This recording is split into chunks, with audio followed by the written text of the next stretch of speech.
আমাদের মাঝে এখন কিছু সংক্ষিপ্ত বক্তব্য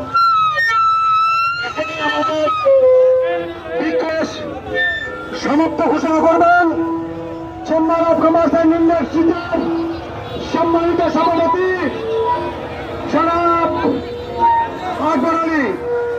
আকবর আলীকে কিছু বক্তব্য দিয়ে এই প্রোগ্রাম সমাপ্ত ঘোষণার জন্য বিভিন্নভাবে অনুরোধ করছি। আমরা পুষ্পতলিকা দাহ করব। রেলিতে যারা সামনে চলে গিয়েছেন আপনারা সবাই দাঁড়াবেন,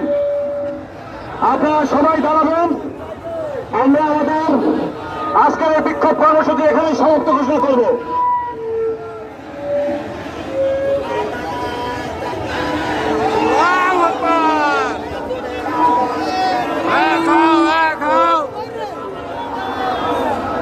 আমাদের দাহটা কোথায়? রানা শফি পুষ্পতলিকা জানিয়ে আসেন। সবাই আমরা একটু শান্ত হব। আমাদের আজকের এই কর্মসূচি সমাপ্ত ঘোষণা করবেন চেম্বারের প্রেসিডেন্ট আকবর হোসেন। আমাদের পুষ্পতলিকা রানা শফি